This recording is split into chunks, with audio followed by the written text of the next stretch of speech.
A day before this match, BBC published an article on Ryan Cherki. The title, A Maverick Untamed, Why Cherki Splits Opinion. 24 hours later, Cherki just didn't split opinion, he split Liverpool's entire defense open. That too twice. And the punchline, Liverpool almost signed. This is the story that everyone's missing. Manchester City 4-0 Liverpool in the FA Cup quarter-final. Haaland scored a hat-trick. Salah had a penalty saved. Slot said that the only good thing was they didn't concede more. That's the obvious stuff. Every football channel on YouTube is making that video right now. But here is the angle that nobody is talking about. Last summer, Liverpool held talks with Rayan Cherki. According to the Athletics, Slot met him personally. Liverpool were left with a choice. Liverpool had a choice. Sign the creative maverick from Lyon for around about 30 million pounds or go big and safe and spend 116 million pounds on Florian Wirtz from Bayer Leverkusen. They chose Wirtz. Manchester City took Cherki. And today the 30 million man destroyed the team that rejected him, while the 116 million man was invisible. This is a transfer story disguised as a match report, and the numbers are absolutely brutal. And let me give you the full picture, because this isn't just one bad game for Wirtz. Florian Wirtz joined Liverpool as a statement signing. 116 million from Bayer Leverkusen, the record fee for a German player. He was supposed to be that creative force that would keep Liverpool competitive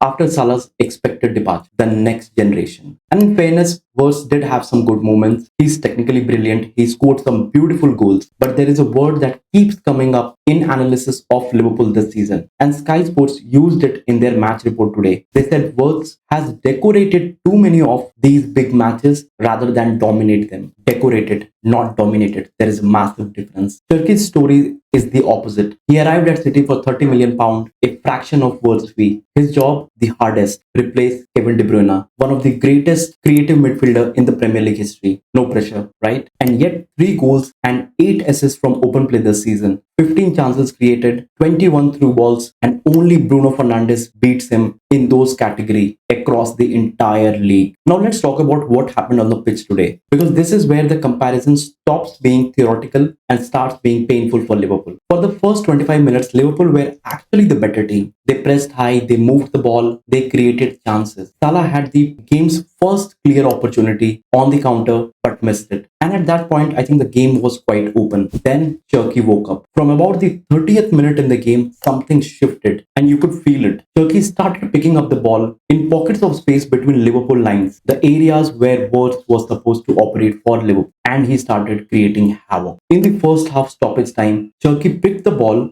beat his man with the trademark trickery, and played Antoine Semenyo on the right side. Semenyo's cross was perfect and Haaland attacked it with a diving header. 2-0 City. Now the assist belongs to Semenyo on the stat sheet, but the play belonged to Cherki. And 5 minutes into the second half, he did it again. Turned, dribbled, find Semenyo in behind Van Dijk. Semenyo chipped it and it's 3-0 City. This time Cherki had the official assist. 2 goals created. The game was over. And he had done it in the most Cherki way possible, just like a street football on the biggest stage. Now today's rating, Cherki got 9, Wirtz got 6. And in case you're thinking that it's just one game, Cherki has been more impactful in big games all season. The Carabao Cup final, Cherki was juggling the ball mid-game, winking at the crowd when after Ben White fouled him, and shoving Guardiola at full time while running off to celebrate. Gary Neville called him arrogant, but the Manchester City fans called him exactly what City has been missing. Here is where this goes from match analysis to existential crisis for Liverpool. When Liverpool chose Wirtz over Cherki, this wasn't a random decision. It was a philosophical one. They chose polished, coached, disciplined option over the unpredictable, chaotic, instinctive one. Wirtz fits system, whereas Cherki breaks. And that choice tells you everything about what's going wrong at Anfield this season. Liverpool have become predictable. They play good football, they dominate them. Today they had 50.8% possession of the ball, 36 touches in City's penalty area, the same number of shots. They do everything right and they win nothing. And do you remember what Cherki said when he signed for City? He said, I learned to play football in the streets, on concrete. It's my DNA and I will never change that. That's the energy Liverpool are missing. The chaos, the unpredictability, the ability to do something nobody expects when the game is locked. Instead, Liverpool have a team that the Sky Sports describes as bad in both boxes and a record signing who today at least look like the 4th best attacking option on the field. Behind Cherki, Bernardo Silva and arguably Nico O'Reilly, who also got 9 out of 10 for running the left side like he's been doing it for 10 years. And there is a bittersweet poetry to Salah's role in all this. He announced he's leaving. Liverpool's grand plan was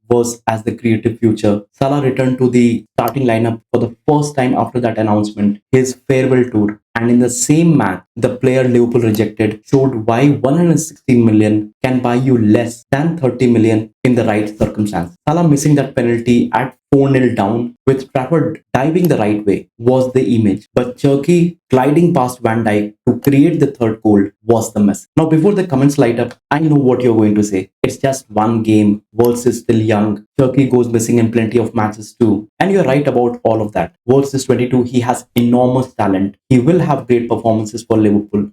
Christopher Dugre, the former France international, gave an assessment of Cherki just last month, where he said he's not Zidane, he still needs consistency, questioned his work rate, and Guardiola himself has told Cherki to stop with the showboating. But here is the counter to the counter, if that even means something. Consistency is a fair criticism. What isn't fair is that one game samples don't matter in football. This wasn't just any game. This was an FA Cup quarter-final against Liverpool, one of their biggest domestic rival. He also performed in the Carabao Cup final. And these are the matches where the difference between good signings and great signings are measured. Where if some players can really step up in the big games, can really step up in that moments. Today, Cherki was great, Wirtz was fine. And fine doesn't justify the £86 million premium. And it's not just this game. The pattern has been there all season. When City needs someone to take the game by the scruff of the neck, Cherki has done it. While on the other hand, when Liverpool needs Wirtz to produce in big games, Brighton away, Tottenham at home, today at the Etihad, he decorates rather than dominate. And here is my final verdict, and I'm planting my flag on this. Signing Wirtz was not a mistake. He's a brilliant footballer who will have a great career in the Premier League. But choosing Wirtz over Cherki, specifically rejecting the opportunity to sign Cherki for just £30 million, that just might be the transfer decision that defines Liverpool's season. Because here's what Cherki gives you what Wirtz doesn't. Chaos, unpredictability, the kind of moments that break open tight games that possession and pass accuracy cannot. And Guardiola knew that. He has spent his career building disciplined systems. But when he saw Cherki, he just saw the missing ingredient. A player who operates outside the system just enough to make it unstoppable. Liverpool under Slot craved control. They got it. They have the fifth highest possession average in the Europe's top 5 leagues. They typically dominate the ball and they are losing the games that matter because control without the cutting edge is not. Today, 36 touches in City's box, 0 goals from open play. That's Liverpool's season in one. Cherki, 3 goals, 8 assists from open play, 15 big chances created for a team that has won the Carabao Cup and is now in the FA Cup semi-final for just £30 million. The question doesn't end there. Liverpool face PSG in the Champions League quarter-final on Wednesday. If Wirtz produces a masterclass in Paris, the entire argument goes away. That's the beauty of football. You can rewrite the entire narrative in 90 minutes. But if Liverpool go to Paris and Wirtz is anonymous again, if Liverpool get knocked out without their record signing making a defining contribution, then the Cherki question is going to follow this club for years. And for City, Cherki's development under Pep Guardiola is fascinating. He's 22, he's only going to get better. If he adds a bit of consistency that Dugre and the others are demanding, Manchester City might just have found their next creative heartbeat, and that too for the next step, for the price of a backup goalkeeper at a top 6 club. So let me put it to you directly. Knowing what you know, knowing the fee, knowing the stat, the performances in big matches this season, if you could go back to last summer, would you take Cherki for £30 million or Wirtz for £116 million? Only one answer, drop it in the comments. Haaland got the hat-trick and the headlines will say it was his day. But for me, this was Cherki's game. He was the player who changed the shape of this match. And he's the player whose transfer will be debated for years. PSG on Wednesday, that's Liverpool's last shot. Subscribe if you want that breakdown and I will see you there.